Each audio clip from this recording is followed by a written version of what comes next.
Balance কার্ডের একটা প্রথম ধাপটা হচ্ছে এলএনডি, লার্নিং এন্ড ডেভেলপমেন্ট। ট্রেনিংটা যদি ভালো হয়, ইন্টারনাল সবার মধ্যে ভালো মানসিকতা গ্রো করবে। তো সব ভালো থাকলে কে খুশি হবে? বায়ার খুশি হবে। এলএনডি, ইন্টারনাল প্রসেস, কাস্টমার যদি আমাদের ভালো থাকে, ফাইন্যান্সিয়াল রিটার্ন আসবে। ট্রেনিং আসলে কি সময় নষ্ট হয় না, সময় ইনভেস্ট হয়? আমেরিকান একজন ম্যানেজমেন্ট গুরু আছেন, নাম ব্রায়ান ট্রেসি। তিনি বলছেন, তোমার ইনকামের 3% থেকে 5% তুমি নিজের জন্য বিনিয়োগ করো, তাহলে তোমার ভ্যালু বাড়বে। আমরা সবাই কিসের জিবি বাড়াচ্ছি? মোবাইলের জিবি বাড়াচ্ছি, মোবাইলের র্যাম বাড়াচ্ছি। কিন্তু আমি আমার র্যাম বাড়ানোর জন্য কোনো চেষ্টা করতেছি না, বা বুঝতেও পারতেছি না যে আমার র্যাম বাড়ানো দরকার। আজকে যদি মোবাইলের র্যাম না বাড়ে, তাহলে মোবাইলের ভ্যালু থাকবে? তাহলে আপনি যদি আপনার র্যাম না বাড়ান, তাহলে আপনার ভ্যালু থাকবে। এই কাজ করেন, থাবড়া দাঁত ফালাই দিব, এটা ফাজিল। বেতন নেওয়ার সময় খেয়াল থাকে না কাদের সময়? এটা যে রাইট অ্যাপ্রোচ ও রং অ্যাপ্রোচ আমি তো জানি না। এই ট্রেনিং আসার ফলে বুঝলাম কি এটা আমার কি অ্যাপ্রোচ, রং অ্যাপ্রোচ। ব্যালেন্স স্কোরকার্ডে কে যদি আমরা একটা গাছের সাথে তুলনা করি, গাছের অনেকগুলো অংশ থাকে, মূল 4টা অংশ হচ্ছে গাছের রুট, যেটাকে বলি গাছের মূল আমরা, ট্রাঙ্ক যেটাকে বলি আমরা গাছের গুড়ি, তারপরে গাছের শাখা প্রশাখা থাকে না, যেটা ট্রাঙ্কের পর থেকে তৈরি হয়, ঠিক আছে, ব্রাঞ্চেস থাকে, তারপরে গাছে কি থাকে লাস্টে, সব ফ্রুটস হয়। তাহলে একটা গাছের গুরুত্বপূর্ণ 4টা অংশের সাথে ব্যালেন্স স্কোরকার্ডের 4টা অংশের যদি আমরা কম্পেয়ার করি, যেমন রুটস মানে হচ্ছে ব্যালেন্স স্কোরকার্ডের একদম প্রথম ধাপটা হচ্ছে এলএনডি, লার্নিং এন্ড ডেভেলপমেন্ট। 2 নম্বরটা ট্রাঙ্ক, যেটাকে ব্যালেন্স স্কোরকার্ডে আমরা ইন্টারনাল প্রসেস নামে অবহিত করতেছি। 3 নম্বরটা হচ্ছে ব্রাঞ্চেস, শাখা প্রশাখা, যেটা ব্যালেন্স স্কোরকার্ডে আমরা কাস্টমার বলতেছি। আর একদম শেষেরটা হচ্ছে ফ্রুটস, যেটা ব্যালেন্স স্কোরকার্ডে আমরা ফাইন্যান্সিয়াল বা ফাইন্যান্সটা বলতেছি। তো আমাদের যদি একদম গোড়াটা ঠিক হয়, লার্নিং এন্ড ডেভেলপমেন্টটা ঠিক হয়, রুট ঠিক হয়, তাহলে কি হবে? ট্রেনিংটা যদি ভালো হয়, ইন্টারনাল সবার মধ্যে একটা গুড মানসিকতা, ভালো মানসিকতা গ্রো করবে, ইন্টারনাল প্রসেসটা ঠিক হবে। ইন্টারনাল প্রসেস ঠিক হওয়া মানে কি? গাছের এই গুড়িটা শক্ত হয়ে যাওয়া। ইন্টারনাল প্রসেসটা মানে কি? আমার মূলটা শক্ত, শিকড়টা শক্ত ট্রেনিং এর মাধ্যমে। এবার ট্রেনিং আমরা করানোর পরে কি হচ্ছে? গাছের গুড়িটা শক্ত। এই গুড়ির কারণে একটু তুফানে এরকম করতে হবে, গাছটা ফেলবে, তাই না? পড়বে কি পড়বে না। তো গুড়িটা যদি শক্ত হয়, মানে ইন্টারনাল প্রসেস আমাদের স্ট্রং, সুইং এর সাথে ফিনিশিং এর সম্পর্ক ভালো, ফিনিশিং এর সাথে স্টোরের সম্পর্ক ভালো, স্টোরের সাথে কাটিং এর সম্পর্ক ভালো, ইন্টারনাল প্রসেসটা ভালো। ইন্টারনাল প্রসেসটা যখন ভালো হয়, গুড়িটা যখন ভালো হয়, তখন গাছের শাখা প্রশাখাগুলো ভালো হয়, ছড়ায় পড়ে। তাহলে শাখা প্রশাখা কারা এখানে? বায়ার। আমাদের যখন ট্রেনিং এন্ড ডেভেলপমেন্টটা ভালো থাকবে, ইন্টারনাল প্রসেস সবার মধ্যে সম্পর্ক ভালো থাকবে, অন টাইম শিপমেন্ট হবে, কোয়ালিটি প্রোডাকশন তৈরি হবে, ইফিসিয়েন্সি, প্রোডাক্টিভিটিগুলো ভালো থাকবে। তো সব ভালো থাকলে কে খুশি হবে?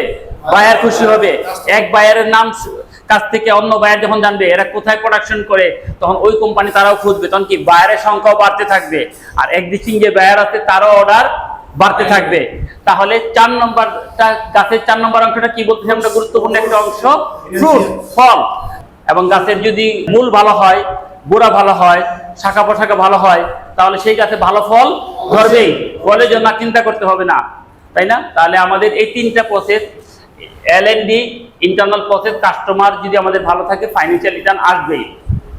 তাহলে আমরা কি করব? নিজেরা ট্রেনিং করব। আমাদের নিচে যারা আছে তাদেরকে যখন ওয়েলফেয়ার ম্যাডামরা ট্রেনিং এর জন্য আসতে বলবে, আমরা কি আটকাবো না? তাদেরকে এখন পাঠিয়ে দিব। ট্রেনিং এ আসলে কি সময় নষ্ট হয় না, সময় ইনভেস্ট হয়? এবং আপনাদের প্রতি অনুরোধ থাকবে, আপনারা যে যেখানে সুযোগ পান, অনলাইনে হোক সরাসরি হোক, ট্রেনিং করতে থাকবেন। এগুলা কি বলে? Soft skill, soft skill training এবং প্রফেশনাল ট্রেনিং। প্রতি মাসে 1টা বা 2টা ট্রেনিং করবেন। আমেরিকান একজন ম্যানেজমেন্ট গুরু আছেন, নাম ব্রায়ান ট্রেসি। তিনি বলছেন, তোমার ইনকামের 3% থেকে 5% তুমি নিজের জন্য বিনিয়োগ করো, নিজের প্রতি ইনভেস্ট করো, তাহলে তোমার ভ্যালু বাড়বে। আমরা সবাই আমাদের মোবাইলের জিবি বাড়ানোতে ব্যস্ত। আগে মোবাইলে 2 জিবি ছিল, 4 জিবি বাড়াইছি, নতুন একটা মোবাইল কিনেছি আমরা। 4 জিবি জায়গায় 6 জিবি ওয়ালা মোবাইল কিনেছি। 6 জিবি শেষ, 8 জিবি ওয়ালা মোবাইল কিনতেছি আমরা। আমরা সবাই কিসের জিবি বাড়াচ্ছি? মোবাইলের জিবি বাড়াচ্ছি, মোবাইলের র্যাম বাড়াচ্ছি। কিন্তু আমি আমার র্যাম বাড়ানোর জন্য কোনো চেষ্টা করতেছি না, বা বুঝতেও পারতেছি না যে আমার র্যাম বাড়ানো দরকার। আজকে যদি মোবাইলের র্যাম না বাড়ে, তাহলে মোবাইলের ভ্যালু থাকবে? তাহলে আপনি যদি আপনার র্যাম না বাড়ান, তাহলে আপনার ভ্যালু থাকবে? আমাদের র্যাম কিভাবে বাড়বে? প্রতিদিন যদি আমি অল্প অল্প করে রান করতে থাকি, একটা মোবাইলের র্যাম চেঞ্জ হতে সময় লাগে না? প্রতিদিন যদি আমি অল্প অল্প করে রান করতে থাকি, তাহলে কি হবে? আমারও র্যাম ওই সময়ের সাথে সাথে চেঞ্জ হবে। আমাদের ভ্যালুটা অনেক বেড়ে যাবে। কথা বোঝা যাচ্ছে? এই জন্য অনলাইনে এখন অনেক ট্রেনিং হয়, 200, 500, 1000, 1500 টাকা প্রতি মাসে একটা ট্রেনিং করেন, নিজের প্রতি ইনভেস্ট করেন। নিজের প্রতি ইনভেস্ট করলে গ্রো করবেন, এটা কখনো বিফলে যাবে না। এখানে একটা রঙের বড় পাত্র আছে, এই রং ওয়ালটা অনেক ময়লা মনে করেন, এই রংটা যদি ওয়ালে না লাগানো হয়, ওয়ালের কোনো ভ্যালু আছে? তো আপনি জানতেছেন আপনার আশেপাশে অনেক বই আছে, অনেক জ্ঞান আছে, কিন্তু আপনি জ্ঞানটা ব্রেনে দিচ্ছেন না, তাহলে এই জ্ঞানের, এই বইয়ের কোনো ভ্যালু আছে? জ্ঞানটা কোথায় দিতে হবে? র্যাম বাড়ানোর জন্য ব্রেনে দিতে হবে। দিব তো ইনশাল্লাহ? তাহলে একটা জিনিস খেয়াল করছেন, আমাদের সবচেয়ে ক্রিটিক্যাল পার্টটা ছিল আমাদের কাস্টমার, তাই না? এই কাস্টমারটা মানে গাছের ব্রাঞ্চেসের সাথে কাস্টমারকে তুলনা করা হয়েছে। তো কাস্টমারটা হ্যাপি কখন হয়? যখন আমাদের ট্রেনিং এন্ড ডেভেলপমেন্টটা ভালো থাকে, তাহলে আমাদের ইন্টারনাল প্রসেস ভালো হয়, কাস্টমারও হ্যাপি। লাইফটা কি আসলে সহজ না কঠিন বলেন তো? তাই না? পড়াশোনা কি কঠিন বলেন? পড়াশোনা কঠিন কেন হয়েছে না আপনার বলেন তো? একটু বলেন তো দেখি। আমাদের যে পড়াশোনা এত টেনশন, এত মানে মনোকষ্ট, এত অস্থিরতা, এই এখন পর্যন্ত ট্রেনিং করে, এত দিনের ট্রেনিং, গতকালকে ট্রেনিং এবং আজকে আমার একটু আগের আলোচনায় সবকিছু মিলে আপনাদের কি মনে হচ্ছে এই টেনশনের মূল কারণটা কোন জায়গায় বলেন তো?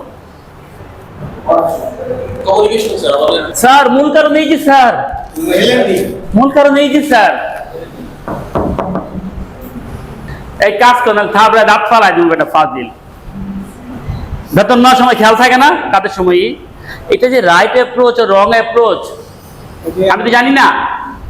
এই ট্রেনিং আসার ফলে বুঝলাম কি এটা আমার কি অ্যাপ্রোচ, রং অ্যাপ্রোচ। এইভাবে করে তো প্রোডাকশন হবে না। মানুষকে গালাগালি রাগারাগি দিয়ে তো প্রোডাকশন পাবো না। কি পাবো? কি ব্যাপার ভাই, গতকালকে তুমি 150 পিস করলা, আজকে 100 পিস করতেছে, 110 করতে, তাও অনেক অল্টার হইতেছে। কোন সমস্যা? সমস্যা বলো। ওর সাথে যদি কথা বলি আমরা এই করি, দেখলাম চোখ ছল ছল করতেছে, ওকে ডেকে নিয়ে পিএম স্যারের রুমে কথা বলতে পারি, করতে পারি। দেখবেন হাউমাউ করে কেঁদে উঠতেছে, কি স্যার বাচ্চাটা ডায়রিয়া, কালকে বাসায় রেখে আসছি, কি করতেছে, আমি অস্থির লাগতেছে স্যার, কাজে মন দিতে পারতেছি না। তখন আপনাকে চিন্তা করবেন কি করা যায়, ওকে আজকে ছেড়ে দেওয়া যায় কিনা, বা কি করলে ওর পাশে দাঁড়ানো যায়, একটা বিকল্পকে থিঙ্কিং কাজ করবেন। কিছু যদি নাও করেন, মানুষ দুঃখ বললে কি হয়, দুঃখটা ছোট হয়, আনন্দটা শেয়ার করলে বড় হয়, তার হালকা তো হইলো, তাই না? ট্রেনিং না করলে তো আমরা এই যে ভুল করতেছিলাম, এই ভুলগুলো তো ধরা পড়তো। এই ট্রেনিং এর ফলে এখন আমি বুঝতেছি আসলে কোনটা রাইট কোনটা রং।